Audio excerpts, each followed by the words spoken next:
como nós falamos, o nosso assunto aqui é industrialização, capítulo 12 do livro, e o capítulo 13 do livro está intimamente relacionado com isso aqui. Eu não sei se eu vou conseguir entrar nele hoje, mas ele faz referência às matérias-primas da industrialização, e vamos chegar lá. Então vamos focar nos temas do capítulo 12 aqui. Se eu conseguir avançar, se a gente tiver tempo, a gente avança. Deixa eu mostrar uns slides para vocês.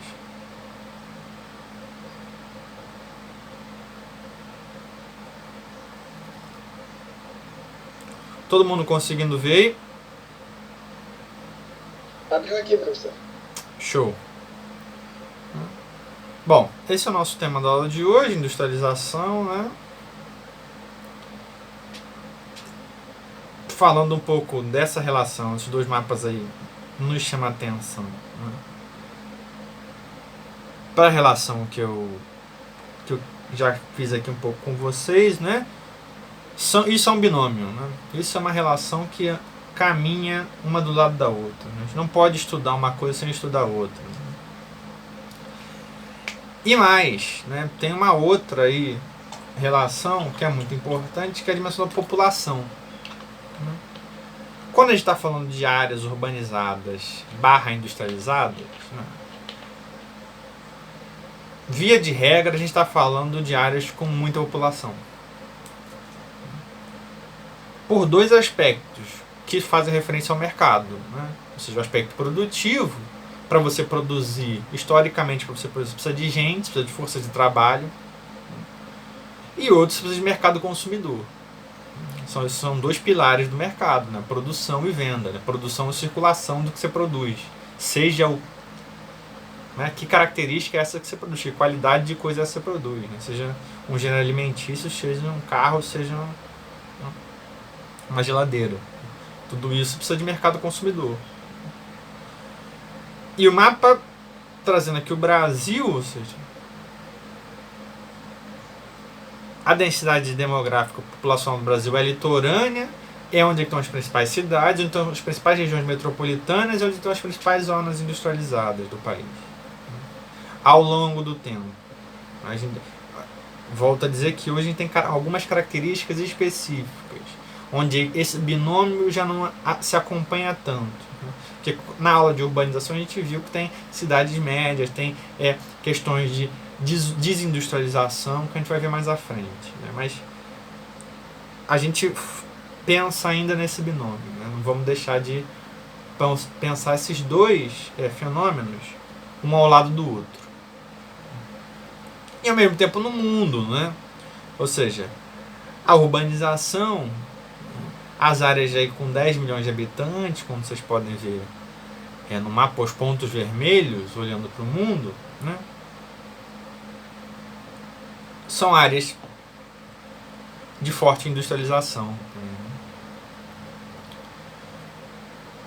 Sobre a característica aí do que é urbanização, o que é essa industrialização, esquece, não estamos pensando nisso agora. Isso aqui em números absolutos. Portanto, passando um pouco dessa parte desse binômio, dessa compreensão, dessa dimensão, não dá para compreender esses dois fenômenos separados, né? Pensar um pouco, para a gente pensar em industrialização, tem que pensar que tipo de indústria a gente está falando, o que a gente está falando aqui. Né? Ou seja, a gente tem uma indústria do ponto de vista histórico, né? Das primeiras revoluções industriais, esse fenômeno que acompanha um pouco a história do capitalismo, né? Afinal, né, a indústria é a marca disso. Né? Se a gente pudesse mudar o nome dessa aula, que a gente está falando um pouco de história econômica, né? História do capitalismo ao longo do tempo. Né? Portanto, a gente tem tipos de indústria, né? Qualidade, produção de qualidades diferentes. Né? A primeira delas é chamada de bens de produção ou indústrias de base. Né? É a indústria para a indústria. É a primeira formação de matérias-primas. Né? Por exemplo, é a que transforma o ferro, né, o ferro bruto, né, em folhas de aço. Vai vender o rolo de folhas de aço na siderurgia para fazer geladeira, para fazer carro, para fazer caneta, para fazer todas as outras qualidades que usam algum aspecto do aço, do metal mais refinado, etc. Talher, etc, etc, etc. Né? Ou seja, é uma indústria, né, que promove uma primeira transformação da matéria-prima que faz com que essa matéria-prima já trabalhada, né, avance na indústria. Esse é um tipo de indústria. E essa é uma indústria fundamental, né? Assim como a energia, assim como, né, as infraestruturas mais arraigadas, a infraestrutura de transporte. Né?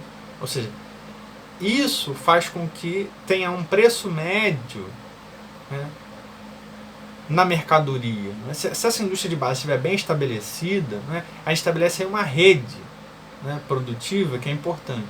Né? Ainda mais se esse produto for de base, né, por exemplo, o aço, né, que é uma característica de vários produtos, de vários ramos da indústria, se esse produto for de qualidade e barato, isso tem um impacto positivo em toda a rede.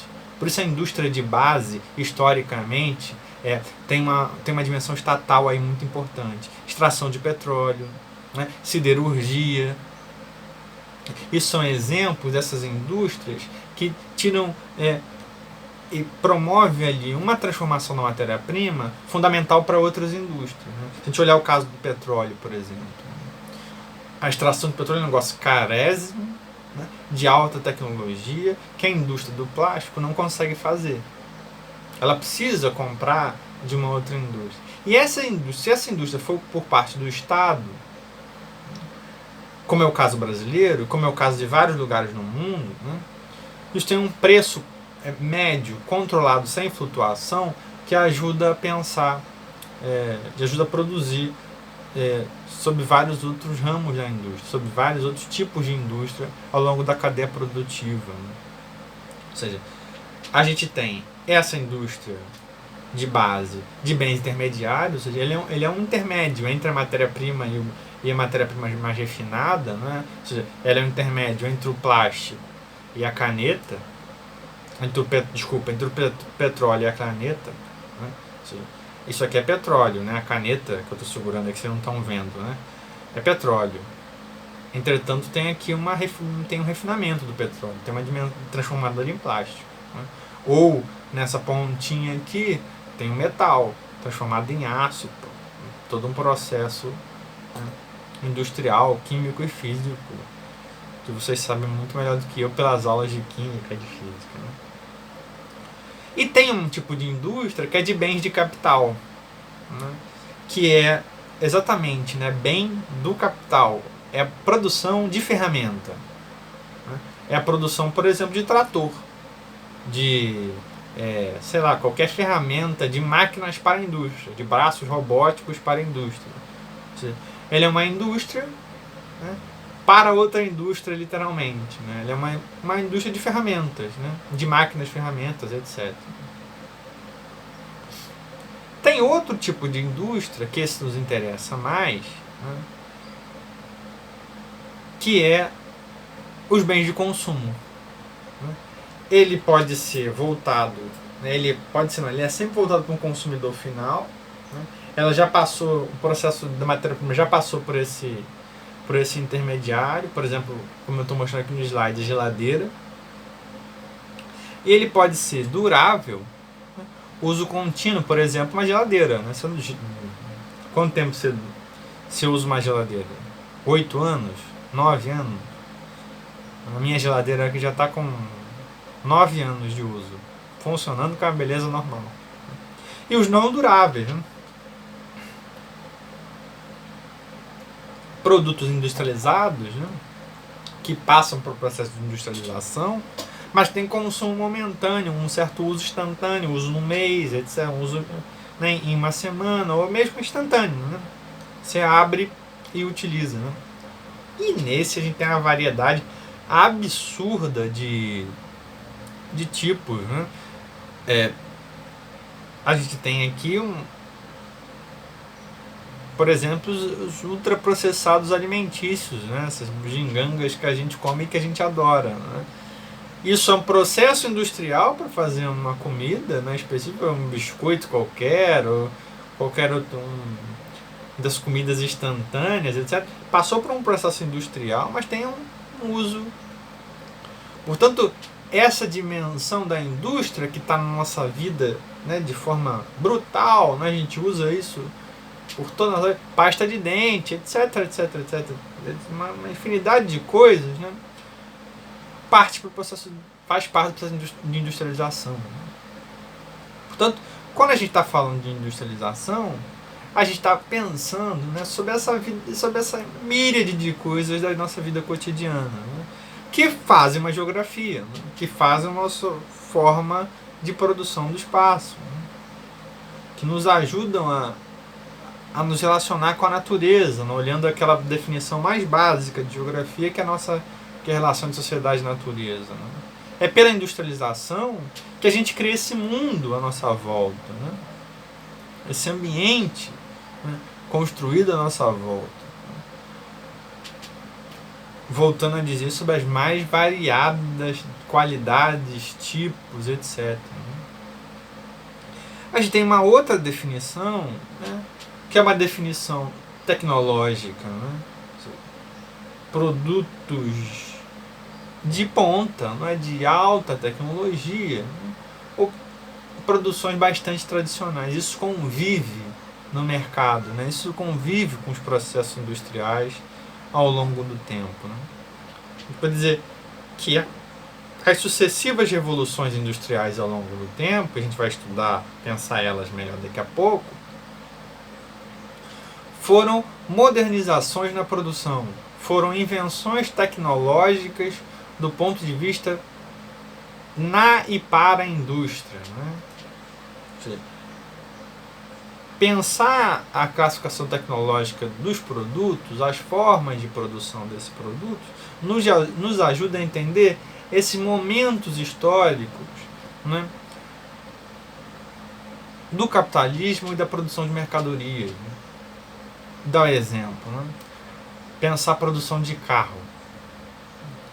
A produção de carro do século XIX, né, a esteira da produção, que tinha lá o trabalhador que batia na roda, o trabalhador que batia no chassi, uma série de trabalhadores em esteira produzindo um veículo final, não tem nada que ver com a produção de carro hoje, apesar de ser carro, né, apesar de ser a produção de carro.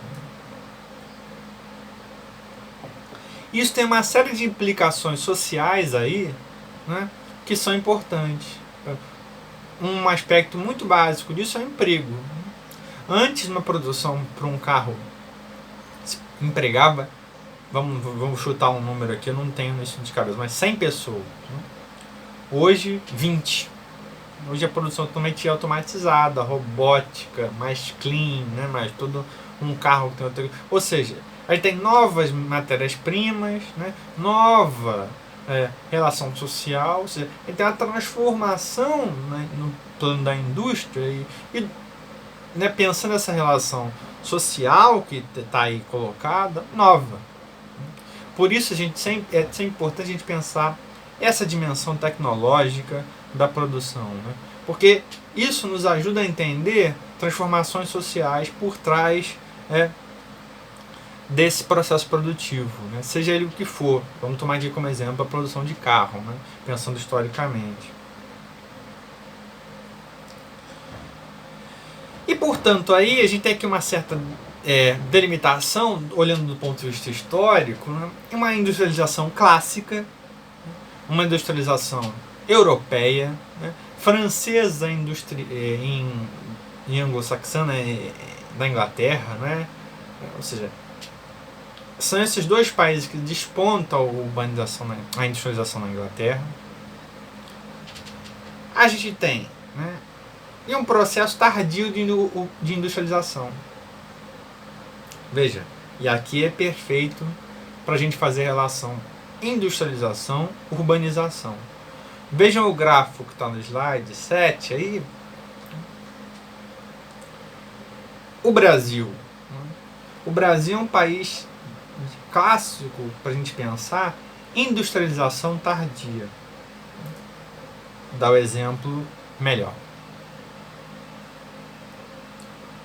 A industrialização clássica, no século XIX, começou em 1800 e pouco, um processo do capitalismo da grande indústria. A gente poderia dizer que o primórdio da indústria é mais profundo, né?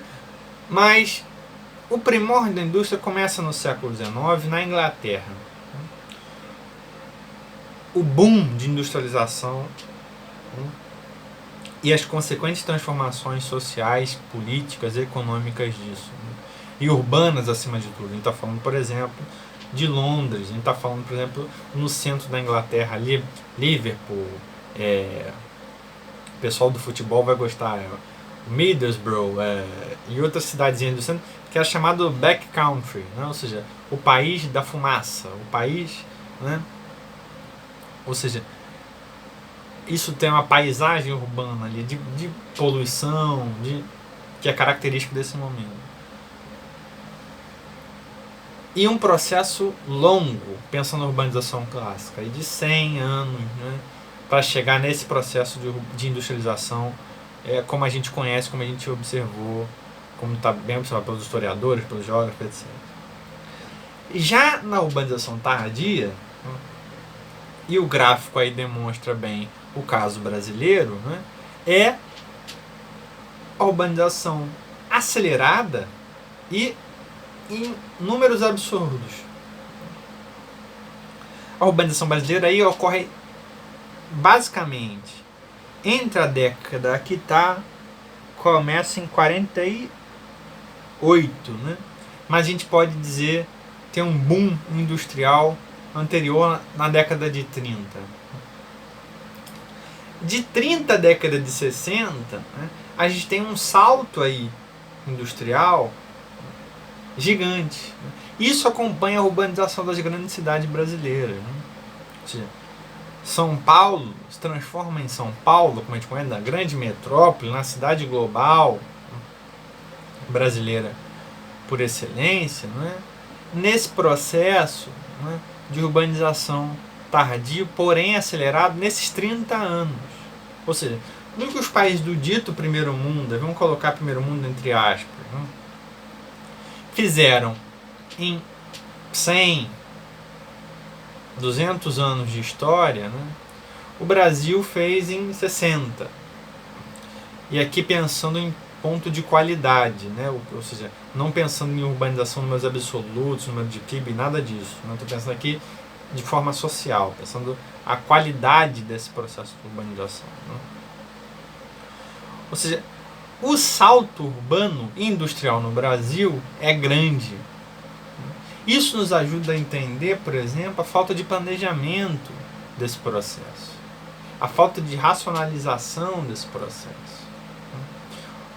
Olhando um pouco, né, comparando um pouco essa relação, né, entre os países, né, do capitalismo clássico e olhando os países do capitalismo tardio. Né. Isso só não aconteceu no Brasil, isso é um fenômeno latino-americano, né, isso é um fenômeno asiático. Né. A gente viu a China agora, recentemente, nas primeiras aulas do ano, quando a gente ainda estava na sala de aula junto. Né? A China é um país central para a gente explicar essa relação do capitalismo tardio. A China tem um boom no século XXI de industrialização nunca antes visto. Essa relação, né, de industrialização e urbanização, só que acelerada. O Brasil passou por um processo parecido, né, não com as qualidades os números absolutos do processo chinês, mas na década de 30, década de 50, 60. Né? Com um chamado varguismo. Né? Vocês já devem ter estudado isso em história, nas aulas do Eduardo. O Getúlio Vargas promove um processo de industrialização que vai terminar lá no JK. Né? E depois a ditadura entra no assunto e isso mexe um pouco com o processo de industrialização brasileira. Né? A gente começa aí já um processo de globalização, década de 70 para frente, que transforma os parques industriais ao longo do mundo inteiro. Portanto, essa é uma definição importante para a gente pensar, né? Ou seja, em que momento histórico, né, esse processo de industrialização começa nos diferentes países do mundo e, óbvio, pensando, né, no nosso caso brasileiro. Né? Vocês conseguem ver aí, pessoal? Eu não estou vendo aqui.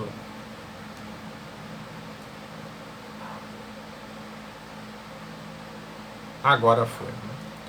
Portanto, quando a gente está pensando esses processos industriais ao longo do tempo, né, ou melhor, as chamadas revoluções industriais, né, a gente tem que pensar aí um marco tecnológico, né, como eu falei agora há pouco, que é importante, né, que está diretamente envolvido nos produtos feitos, no tipo de produto final, isso é importante. Né.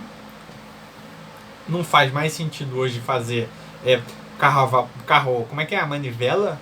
Ou seja, isso é dada a concorrência, né? Não adianta hoje eu investir na produção de televisão, como é que é? Acho que vocês nem pegaram isso. Televisão de tubo, né? Tem aquelas televisão que são caixotes desse tamanho. Ou seja, tem uma dimensão produtiva aí que é social, uma concorrência, né? Que é importante.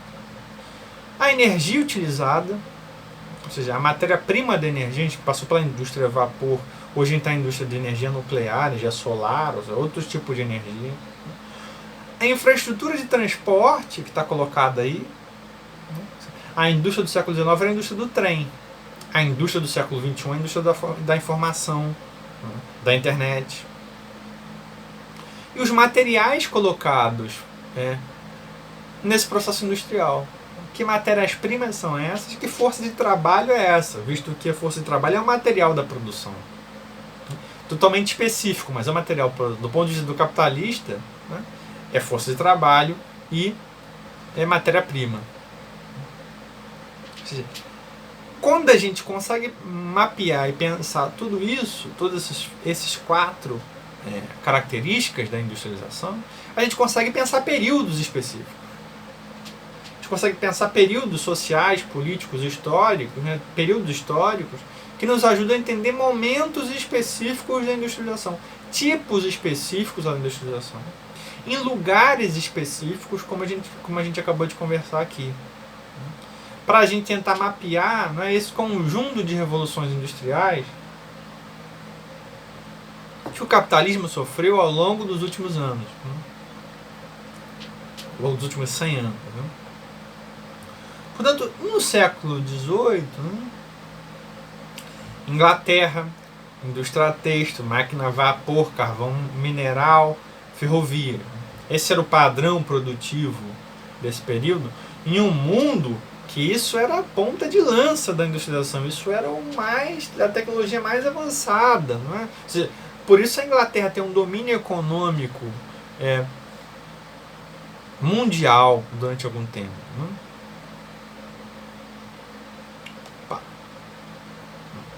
A gente tem aí uma mudança social importante nesse período, né? Tem criação de classes sociais, né? Burguesia industrial, proletariado, né? Ou seja, conflitos sociais abertos. Né?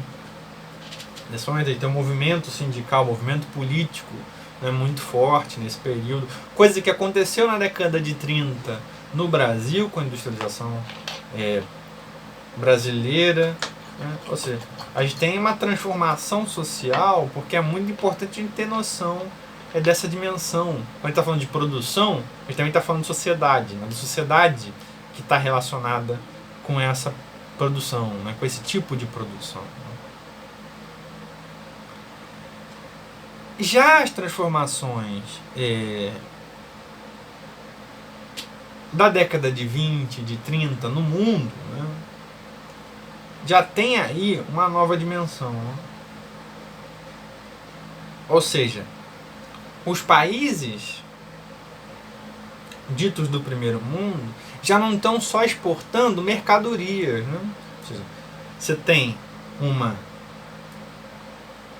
produção mundial, né? que antes exportava mercadoria para os países desenvolvidos, para as antigas colônias, né? Caso aconteceu no Brasil, claramente com a Inglaterra, né? Relação Portugal-Inglaterra. Né? O Brasil comercializava, né? Era mercado consumidor dos produtos manufaturados na Inglaterra. Né? No início do século XX, isso se transforma. A gente começa a ter uma industrialização, uma urbanização em várias partes do mundo, inclusive no Brasil. Né? Portanto, já não é mais o produto em si, né? Mas capitais. Né? Os primeiros capitais que se migram dos países centrais do capitalismo europeu para os Estados Unidos e para as Américas de maneira geral, um pouco para a Ásia. Né? É nesse momento, né, que a gente tem aí as grandes corporações nascendo, as primeiras corporações mundiais nascendo. Mas ainda assim a produção é colocada nos países centrais. Mas capitais sendo investidos nos países ditos subdesenvolvidos.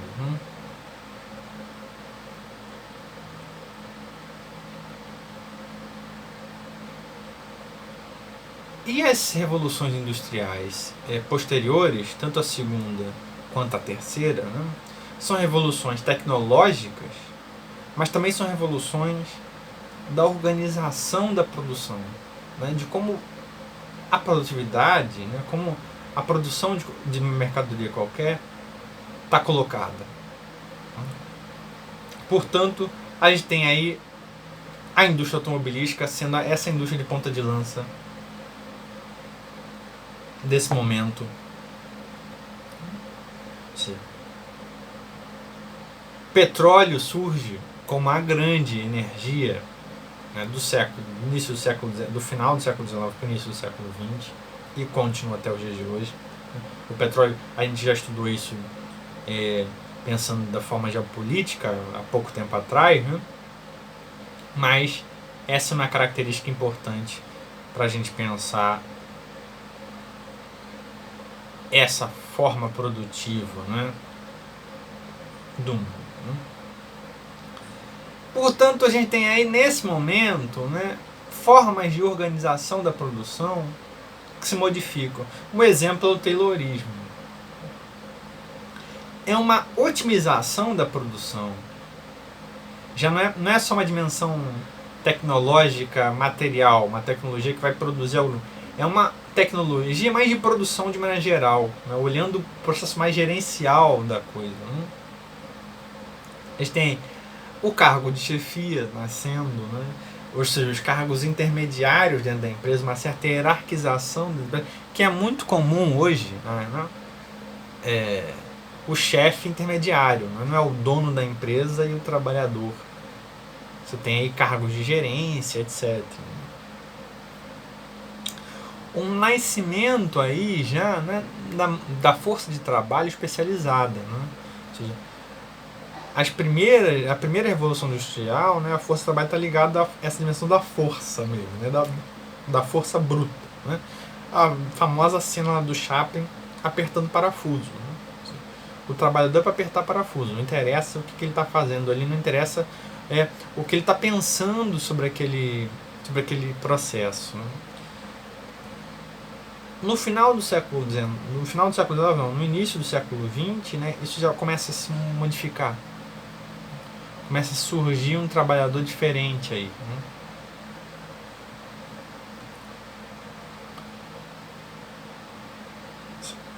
E o Fordismo, né, a linha de montagem racionalizada, né, dá essa característica. Né? A fábrica mais ou menos como a gente conhece hoje. Né? É a produção hierarquizada do Taylorismo, né, com cargos de gerência, com uma organização empresarial nova, mas com a linha de montagem. A linha de montagem é uma novidade desse período. Né? E se a linha de montagem é uma novidade desse período, né, tem aí um aumento de produtividade gigante. O início do século XX é um momento histórico da segunda Revolução Industrial que significa um aumento de produtividade absurdo do ponto de vista das mercadorias. E, portanto, isso gera padrões de consumo muito significativos. Padrões de consumo que a gente ainda mantém hoje. Por exemplo, ter um carro. Um fenômeno até de ascensão social no Brasil. Né? Ter um carro é um sonho de status. Né? Isso são padrões de consumo do início do século XX, da primeira metade do século XX, assim, que continuam até hoje, né?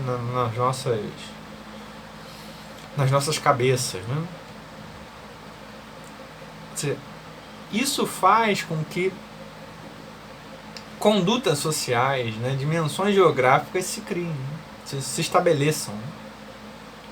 Por exemplo, o carro, né, a economia do petróleo, tudo que está associado ao carro. Né? A gente tem autores que brincam que a gente vive numa sociedade do automóvel. Né? O carro como esse padrão social, estético, político, do indivíduo, etc, etc, na sua caixinha, na cidade. Né? Aí volta de novo o assunto da cidade, né? A urbanização preparada para esse carro. A cidade que não é a cidade dos parques, né? A cidade da avenida. Né? Isso tem toda uma dimensão social. Veja, eu tô trazendo para vocês um tipo de produção e falando o nível de impacto social que isso traz. Né? O nível de... Né, como a urbanização nos ajuda a explicar a sociedade à sua volta. Né?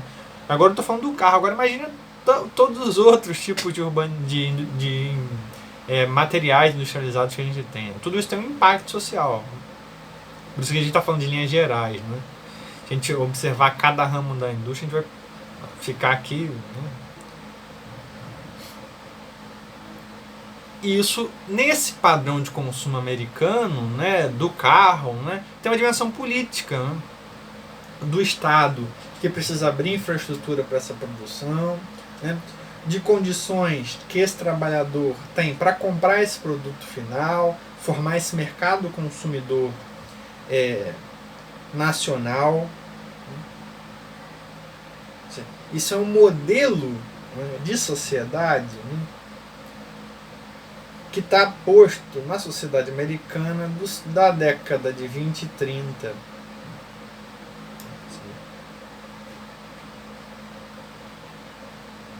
O carro como a industrialização americana como referência para o mundo inteiro. Isso aconteceu nos Estados Unidos. Né? Isso ajuda a entender um pouco a importância dos Estados Unidos no mercado mundial, que vai só se estabelecer no final da Segunda Guerra Mundial, né? Com o início da Guerra Fria, né? E posterior, e aí os Estados Unidos vai tomar o mercado realmente como centro